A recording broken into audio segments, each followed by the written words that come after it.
I want to bring in now MS Now's Kevin Fry in Bangor. Charlie Sykes is the author of To the Contrary on Substack, and Julie Roginski is author of the Salty Politics newsletter on Substack. She's also a Democratic strategist. Julie, you know, given what we just heard from Plattner and the 70% of the vote that he got, should Democrats be taking a signal from this?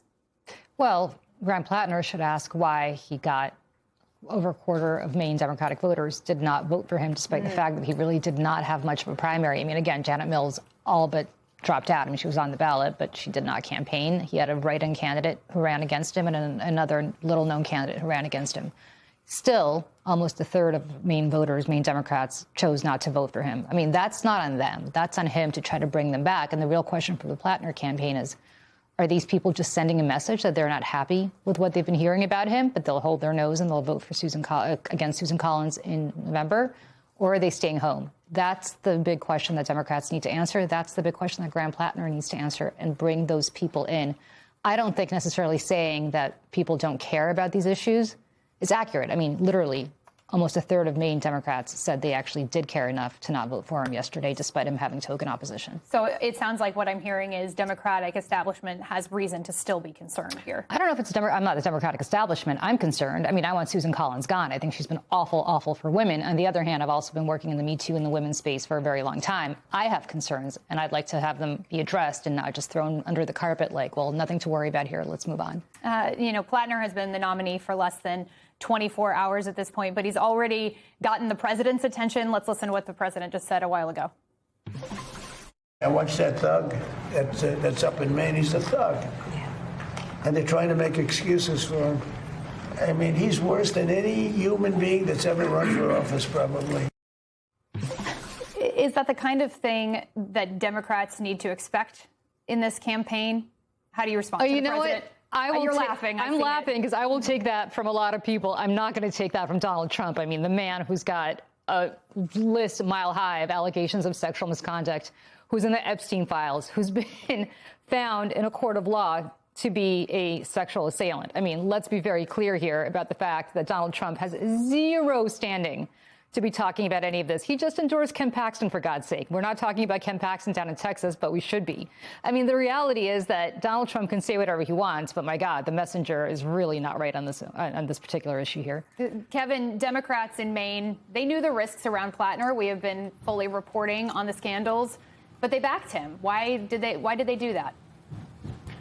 Well, I mean, to build off of what was just being discussed, one of the things I have heard from a handful of voters who decided to back Plattner or said they were interested in him in the lead up to yesterday's election said that part of it was, yeah, I mean, he's not in the Epstein files, so maybe we shouldn't be so as concerned as, you know, what Republican attacks are going to be against him. Now, over the last couple of days, we've talked to dozens of voters, and yes, there is an acknowledgement of the stories against him. Yes, they said repeatedly that those stories took the wind out of the sails of their excitement around him.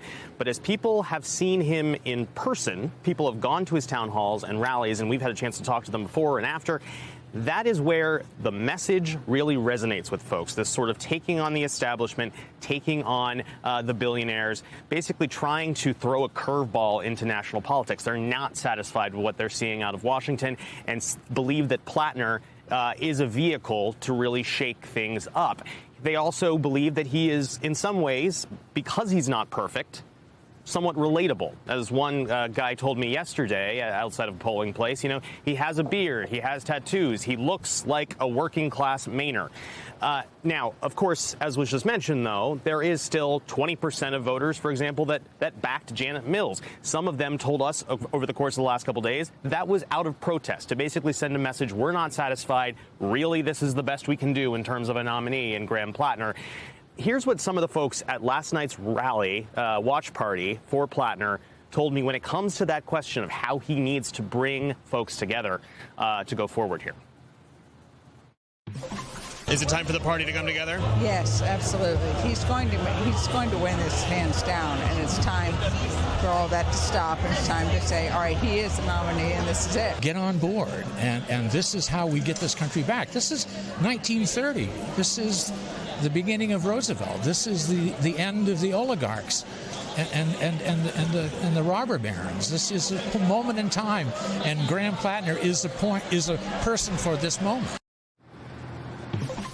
Now, as the campaign is pivoting to the general, one of the things we are already seeing from Plattner, and he's been talking about this before, but it's now really front and center, and this seems to be part of their ambition to bring along those voters within the Democratic coalition that maybe weren't fully comfortable with him, was to say that, look, since Susan Collins was elected 6 years ago, reelected for a fifth term in the Senate, that is when, in those years, that Roe was overturned, in no small part because she selected to vote for Brett Kavanaugh and put him on the Supreme Court.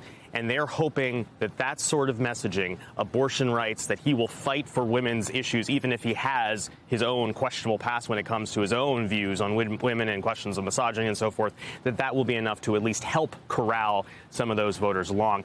The NRSC, the Republican campaign arm when it comes to electing Senate Republicans, they are out with a message this morning basically saying to underestimate Plattner at your own peril, despite all of the damage that he has undergone over the last couple of days with some of these stories. Charlie, do you agree that, to underestimate Plattner is a grave error on the part of Republicans? I believe, let me find the quote here. They said, the party is consolidating, the money is moving, the grassroots are already rationalizing the choice. Republicans need to match that urgency immediately. Define Plattner, defend Collins, resource Maine. A resource, I'm assuming, means financial resources. So what do Republicans need to do here? Well, look, Republicans have a let's say a target-rich environment with Graham Plattner. This is a state that has voted for Democrats, I think, in the presidential race every time since 1988. But Democrats have taken a huge risk here. They have decided that given, the fact that the Republicans have completely abandoned the idea of civic virtue and character, that they can too. I agree with Julia, highly ironic hearing Donald Trump talk about the character of anyone else. But I do think that it is important to underline the fact that this election will not be decided by the people who are at the watch parties. It will not be decided by the people who voted in the Democratic primary, at least with 70% who voted for him. They'll be decided by voters who are notoriously independent. In Maine, there's a third of Democrats who need to be brought back. But we're going to need ourselves that, you and I, we're all politically engaged. We're hearing all these stories. We have heard all of the allegations.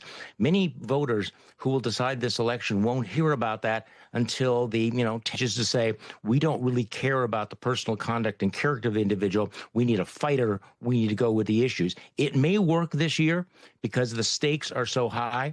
But there's no question about it. Democrats ought to be concerned because this is a huge gamble on their part, putting someone like Graham Plattner on the ballot in a state that should have been their number one pickup opportunity rather easily. So on the other side of the coin, I just want to head over to South Carolina for a second, Charlie. Lindsey Graham managed to avoid an embarrassing runoff as he tries to keep his Senate seat, but he also had to spend a lot of money to do that. We talk about pumping resources in despite having Trump's endorsement on this. What do you make of that? Well, Lindsey Graham spent a lot more than money on this. There was a lot of, shall we say, personal dignity that he also had to do. Look, Lindsey Graham got the reward that he wanted for the years of aggressive fluffing of Donald Trump.